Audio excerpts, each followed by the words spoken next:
कृष्णा, राधे राधे। अधिक मास मातम में 28वां अध्याय। श्री नारायण जी बोले, धर्मराज की यह बात सुनकर चित्रगुप्त अपने दूतों से बोला, यह कर्दर्य पहले चिरकाल तक लोभग्रस्त रहा, फिर चोरी की, अंत यह पहले प्रेत योनि पावे, फिर बंदर बने, तब मैं इसे नरक की अनेक पीड़ा दूंगा। हे दूतों, धर्मराज के यहाँ यही कर्म श्रेष्ठ है। इस प्रकार चित्रगुप्त से आज्ञा पाकर भयंकर आकृति वाले दूत उस ब्राह्मण को मुख दरों से मारते हुए फल रहित वन में ले गए। वहां उसे प्रेत शरीर में रखा। उस निर्जन वन में, जहां पानी तक नहीं था, चिरकाल तक प्रेत बनकर भूख प्यास से अत्यंत व्याकुल घूमता रहा। प्रेत योनि के महादुखों को भोग कर फिर फलों की चोरी करने के कारण बंदर योनि में गया। हे नारद, शीतल जल तथा फल फूल आदि अनेक वृक्षों की छाया से गिरा हुआ जम्बू खंड में सुंदर कालिंजर पर्वत पर इंद्र का बनाया हुआ एक सरोवर था, जो पवित्र श्रेष्ठ पुरुषों के सेवन योग्य, पापों का नाश करने वाला था। वह देव दुर्लभ मरग तीर्थ नाम से विख्यात था। वहां पर श्राद्ध करने से पितृ श्रेष्ठ गति पाते हैं। उस तीर्थ में दैत्यों के भय से देवता मरग के रूप में भय रहित होकर स्नान करते थे, इसीलिए पंडित लोग इसे मरग तीर्थ कहते हैं। वहीं वह कर्दर्य मनुष्य शरीर पाकर फल की चोरी के पाप से बंदर हुआ। नारद जी बोले, तीनों लोगों को पवित्र करने वाला ऐसा मरग तीर्थ इस महापापी दुष्ट बंदर को कैसे मिला? हे नाथ, मेरे मन का यह संशय दूर करो, क्योंकि आप जैसे महात्मा अपने शिष्यों से कुछ भी छिपाव नहीं रखते। सूजी बोले, हे ब्राह्मण ऋषियों, इस प्रकार नारद जी के पूछने पर तपोनिधि नारायण उसका सत्कार करते हुए अति प्रसन्न हो बोले। श्री नारायण जी ने कहा, चित्रकुंडल नाम का एक धनाढ्य वेश्या था। उसकी तारका नाम की परस सुंदरी पतिव्रता स्त्री थी। दोनों ने पवित्र पुरुषोत्तम मास का व्रत किया। पुरुषोत्तम मास के बीतने पर जब अंतिम दिन आया तो चित्रकुंडल ने सहपत्नियों श्रद्धा भक्ति से उद्यापन किया। उद्यापन विधि करने के लिए वेद वेदांग के जानने वाले सुचरित्र ब्राह्मणों को सहपत्नी आमंत्रित किया। हे नारद जी, वहां धन के लोभ के कंदर्य ब्राह्मण भी पहुंच गए। उन सबको प्रसन्न कर अन्य ब्राह्मणों को वयोसी दक्षिणा दी। उसकी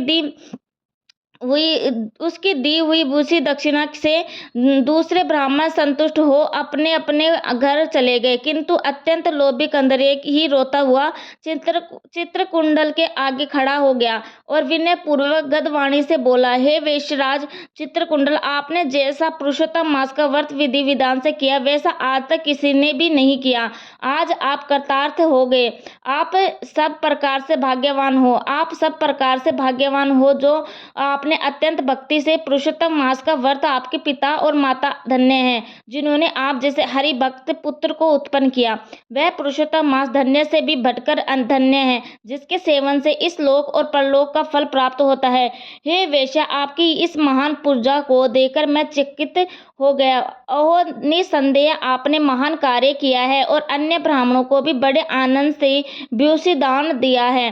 हे दाता, आप मुझ भाग्यहीन को क्यों नहीं देते? ऐसा कहने पर कंदर्य की वेश्या ने धन दे दिया। उस धन को कंदर्य ब्राह्मण ने घर ले जाकर पृथ्वी में गाड़ दिया। इस कंदर्य ने पहले वहां श्री पुरुषोत्तम की पूजा देखी और दूसरे दिन लोभ से पुरुषोत्तम मास की प्रशंसा की। पूजा देखने और पुरुषोत्तम मास की स्तुति करने से धन का लोभी कंदर्य मरग तीर्थ को प्राप्त हुआ। सूजी बोले, हे दर्शन और स्तुति करने से दुष्ट कंदर्य ब्राह्मण को वानर की योनि में श्रेष्ठ तीर्थ का वास मिला। हे जो मनुष्य श्रद्धा से पुरुषोत्तम का व्रत तथा पत्नी सहित दर्शन और स्तुति करते हैं, उनके पुण्य का क्या कहना ही क्या है। नारद जी बोले, ही ब्राह्मण, अब यह बताइए कि उन वन में जहाँ श्रेष्ठ शीतल जल था, घने छाया वाले फूलों से युक्त मनोहर वृक्ष थे, उनसे शोभित उस वन में रहने का क्या कारण था? श्री नारायण जी बोले, हे नारद जी, तुम्हें सुनने की इच्छा है तो मैं अवश्य कहता हूँ, सुनो। इसमें कुछ कारण है जिसके सुनने से पाप नष्ट होते हैं। अतः सब अर्थों के फल को देने वाले रामचंद्र जी सब समुद्र में सेतु बनाकर रावण को मारने गए, तो रामचंद्र जी ने विभीषण को छोड़कर सब राक्षसों को मार डाला। पश्चात अग्नि में शुद्ध कर जानकी को अंगीकार किया।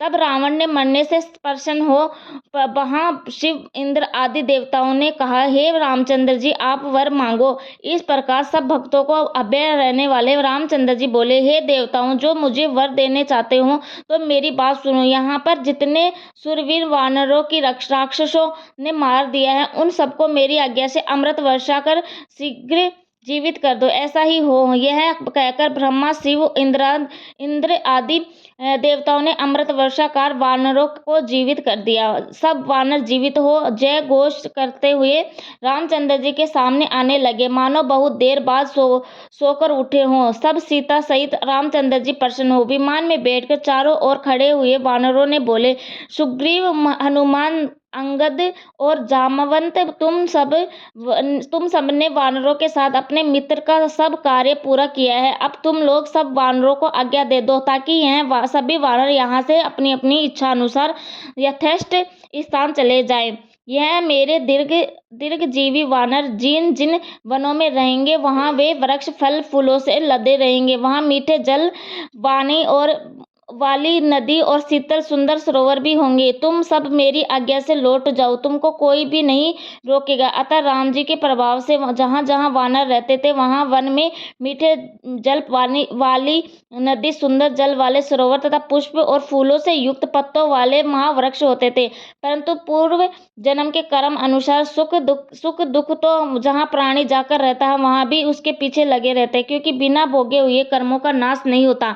ऐसी वेद आज्ञा है। श्री नारायण जी बोले, हे कंदर्य ब्राह्मण, वानर योनि पाकर पर्वत तुल्य बढ़ गया और भूख प्यास से व्याकुल वन में घूमने लगा, जिसके मुख में जन्म से पित्त के प्रकोप से घाव हो गया और उस घाव से खून पानी बहता रहता था, जिसकी पीड़ा के कारण वह कुछ खा पी नहीं सकता था। चंचलता वश वृक्षों से श्रेष्ठ फूलों को तोड़कर वह मुख के पास ले जाकर फेंक देता था। उसमें पीड़ा के कारण किसी जगह ठहरने का सामर्थ्य नहीं था। वृक्ष से दूसरे वृक्ष तक जाता और सोचता कि मेरी मृत्यु हो जाए तो अच्छा है। एक समय वृक्ष से पृथ्वी पर गिर पड़ा और अत्यंत दुखी हो विलाप करने लगा।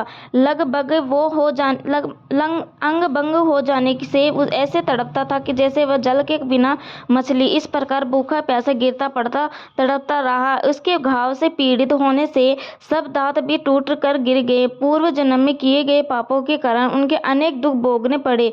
इस प्रकार नित्य निराहार रहते हुए देव योग से पुरुषोत्तम मास आया। इस मास में भी वह उसी प्रकार शीत और वायु आदि से पीड़ित रहा। एक बार कृष्ण पक्ष में घने वन में घूमता हुआ प्यासा होने पर भी कुंड के निकट पहुंचकर पानी न पी सका।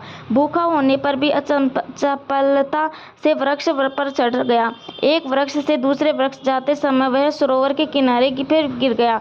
बहुत दिनों तक निराहारी होने से दुर्लभ व जर्जर बहुत दिनों के निराहारी होने से दुर्लभ व जड़ शरीर होने से शिथिल हो गया था। इस प्रकार पुरुषोत्तम मास की आखिरी दशमी के 4 दिन तक उस वानर को कुंड के किनारे लुढ़कते हुए बीत गए। 5वां दिन दोपहर को उस तीर्थ कुंड में तड़पते हुए गिर जाने की वह जल स्नान मात्र से उस वानर के प्राण छोड़ दिए गए। कुंड में शरीर त्यागने से, पाप रहित हो जाने से उसने तत्काल सुंदर आभूषणों से सुशोभित दिव्य शरीर धारण किया, जो नील कमल के समान श्याम वर्णन, करोड़ों कामदेव ने के समान सुंदर चमकते हुए रत्नों का मुकुट, सुंदर मकराकृत कुंडल पहने, पवित्र पीतांबर, कटे में रत्न, जटिल मेखला, बाजूबंद, कंकण, अंगूठी और हार से सुशोभित तथा नीले टेढ़े चिकने वालों से सुशोभित हुआ।